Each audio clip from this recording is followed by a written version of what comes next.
соҳаи дизайнерӣ дар тоҷикистон бо дастгирии ниҳодҳои дахлдор пеш аз пеш рушд меёбад. барои боз ҳам ба таҳким даровардани соҳаи мазкур 30 марти соли 2013 донишкадаи давлатии санъати тасвирӣ ва дизайни тоҷикистон таъсис ёфт. имрӯз донишкадаи мазкур барои омода намудани мутахассисони варзида саҳми арзанда мегузоранд. дар барномаи навбатии эҷод ба шумо бинандагони азиз дар бораи фаъолияти донишкадаи давлатии санъати тасвирӣ ва дизайни тоҷикистон маълумоти мухтасар пешниҳод менамоем. бо мо бошед. бо тақозои замон барои касб омӯхтану ҳунарҳои заруриро аз худ кардан ва рушди соҳаи дизайнерӣ дар кишвар, донишкадаи санъати тасвирӣ ва дизайни тоҷикистон дари худро ба касбомӯзон боз намуд. имрӯз ин донишкада дар тайёр намудани кадрҳои баландихтисос нақши бориз дорад. ин навбат мо таҳиягарони барномаи эҷод вобаста ба донишкадаи санъати тасвирӣ ва дизайни тоҷикистон ба шумо бинандагони азиз маълумот хоҳем дод. чуноне ки дар боло қайд кардем, ин донишкада барои минбаъд рушд кардани соҳаи дизайн дар кишвар мусоидат мекунад ва дар ин соҳа мутахассисони лаёқатманду ихтисоснокро тарбият хоҳад кард. либос муаррифгари тамаддуни ҳар миллат аст ва тарроҳи лаёқатманду соҳибистеъдод дар ин соҳа метавонад миллатро дар дунё муаррифӣ намояд. агар чунин аст, чаро аз санъати дизайнерӣ истифода набарем?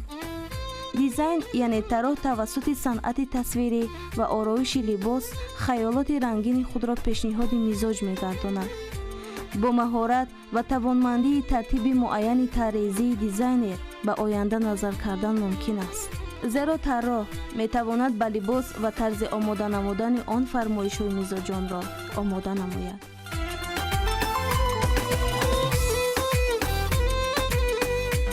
дар донишкадаи санъати тасвирӣ ва дизайни тоҷикистон бо нуфузтарин ин факултаи дизайн мебошад. дар ин факулта мутахассисони соҳаи санъати ороиши амалӣ ва дизайнро тайёр менамояд ва аз шӯъбаи тахассус дизайнер, санъати ороиши амал, таррезии бадеии либос ва технологияи иттилоот ва иқтисод иборат мебошад. ин факултет аз рӯзи таъсисёбии донишкада фаъолият мекунад. соли 2013 дар ин шӯъбаҳо 120 нафар довталабон аз рӯи 14 ихтисос қабул гардид ва ҳама сола сафи донишҷӯён зиёд мегардад. таи солҳои охир дар факулта шӯъбаи ғоибона низ ба роҳ монда шуд.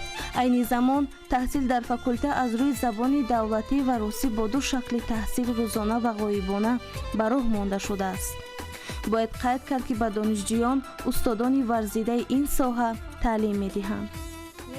ман дар ин донишгоҳ таҳсили илм мекунам ва ҳунар меомӯзам. касби тарроҳӣ нозукиҳои худро дорад. ҷузъитарин хатои тарроҳ метавонад кори ӯро вайрон созад.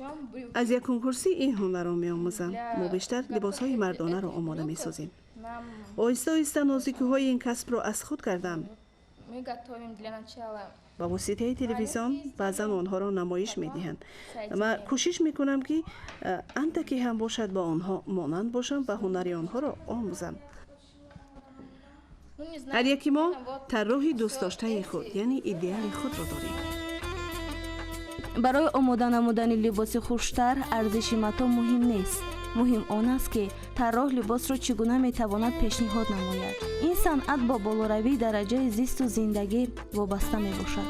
рушди босуръати санъат ва илму техника ба ташаккулёбӣ ва пешрафти дизайн такони ҷиддӣ бахшида, онро ба яке аз навъҳои сердаромад ва ояндадори фаъолияти бадеӣ табдил дод. азбаски талаботи ҷаҳонӣ пешрафта ба ҳунарҳои аслии дастӣ бо суръат меафзояд, дар ҷумҳурӣ санъати ороиши амалӣ ва ҳунарҳои миллӣ низ вусъат ёфта аз нав эҳё мегарданд.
бинандагони гиромӣ, ба ин либос назар андозӣ чӣ гуна зебо омода шудааст.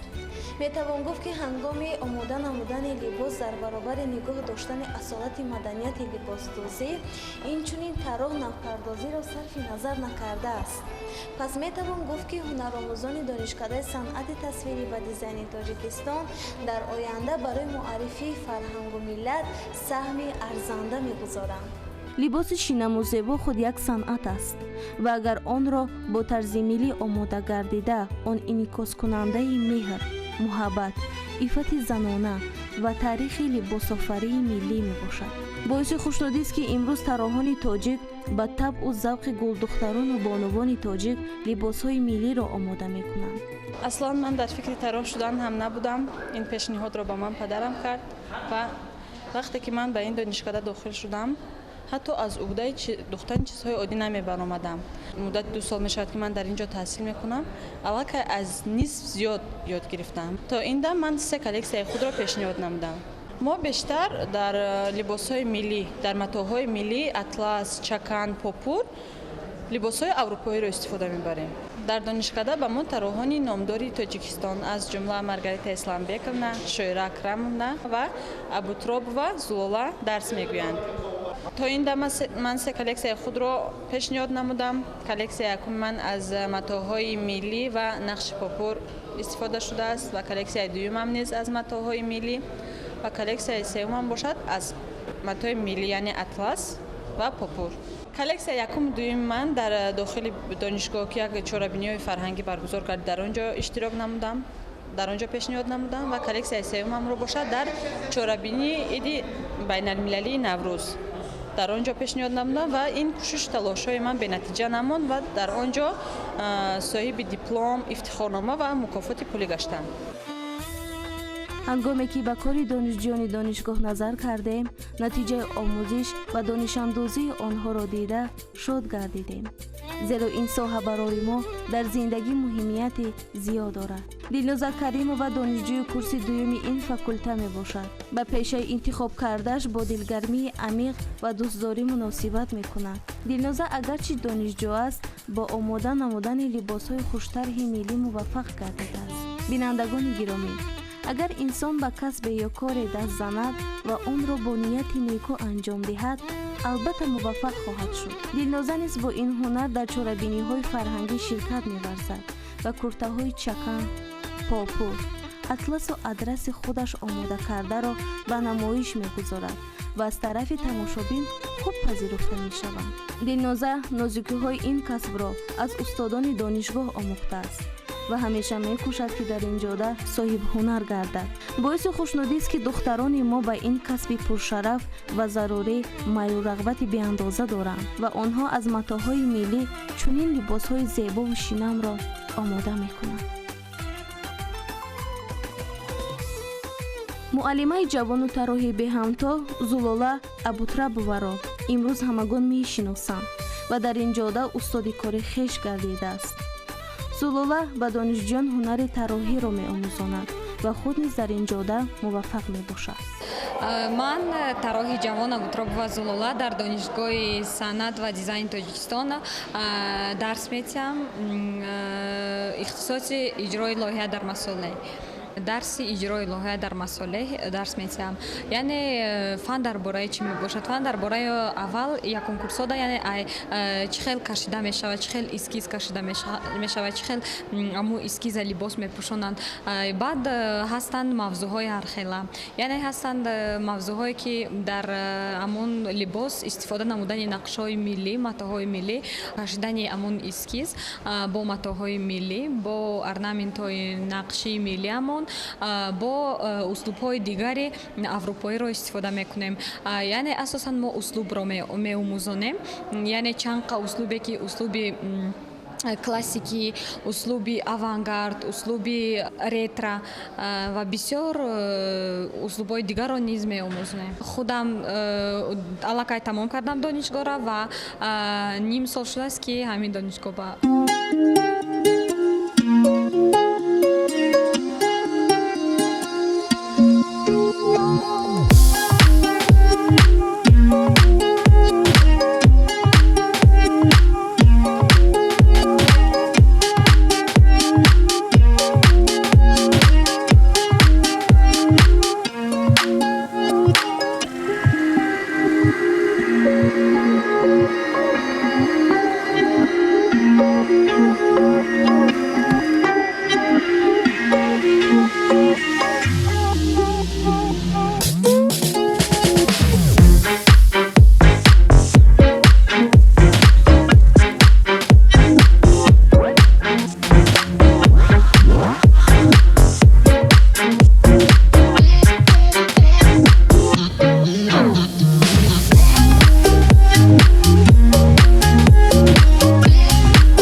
дар ин донишкада диққати моро бештар омӯхтани касби дузандагӣ ба худ кашид.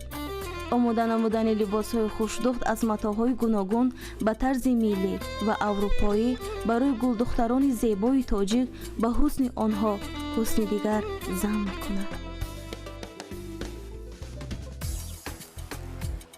имрӯз дар донишкадаи санъат ва дизайн омӯзиши ин касб хуб бар роҳ монда шудааст ва умед аст ки донишҷӯ-духтарони донишкада дар оянда тарроҳони беҳтарин ва тарғибгари либоси миллии аслии мо тоҷикон мегарданд.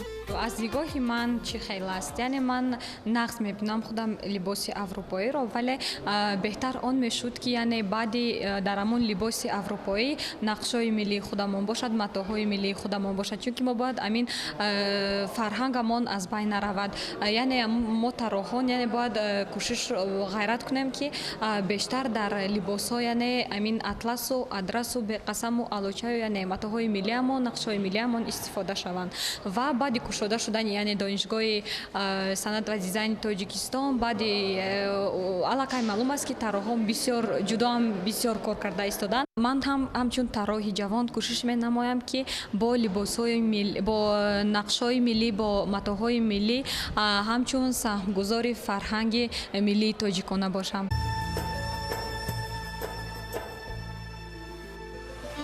дарси анатомия низ дар донишгоҳ ба роҳ монда шудааст. зеро тарроҳ агар ин илмро надонад ва ба андоми фармоишгарро мушоҳида накунад, ҳеҷ гоҳ муваффақ намешавад ва фармоишгар низ аз тарроҳ истиқбол намекунад. ин замон донишҷӯён дар синфхонаи анатомия қарор доранд ва ҳамзамон аз лои омода кардани узвҳои инсонро меомӯзанд. донишҷӯён дарси геометрия низ меомӯзанд, зеро матоъро ба тарзи дуруст истифода кардан ва андозаи фармоишгарро дуруст гирифтан тарроҳ ин соҳаро низ бояд донад.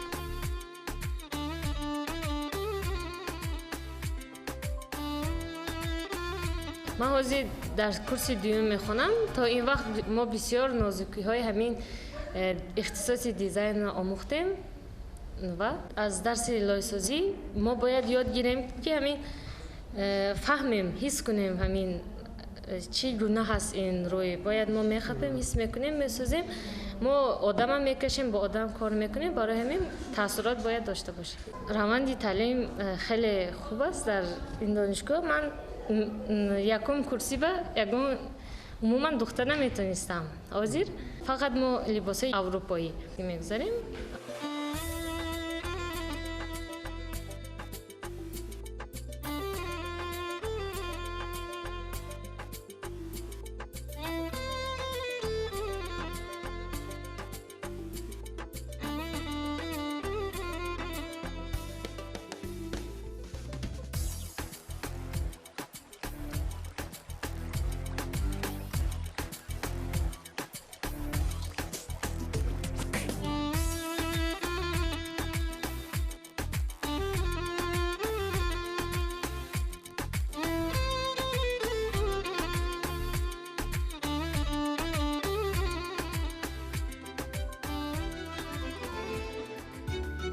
мегӯянд зебогӣ дунёро наҷот медиҳад, дар баробари ин қурбониро талаб менамояд. вақте ки кас вориди донишкадаи санъати тасвирӣ ва дизайни тоҷикистон мегардад, худро дар олами зебоӣ пайдо мекунад. маҳсули дастони мӯъҷизаофари ҳунаромӯзони ин боргоҳи ҳунар диққати касро ба худ ҷалб менамояд ва бешубҳа чунин зебоӣ аз фардои дурахшони соҳибкасбони донишкада дарак медиҳад. лаҳзаи ёдоварист ки имрӯз тарроҳони шинохтаи мо бо либосҳои арзишманди худ дар дигар кишварҳо низ маъруф гардиданд. чунин дастоварди тарроҳон ба ҳунаромӯзони ин боргоҳи ҳунар як рӯҳу илҳом мебахшад. ба донишомӯзони донишкада ҳунари нозукиҳои дизайнро устодон ва тарроҳони шинохта меомӯзонанд.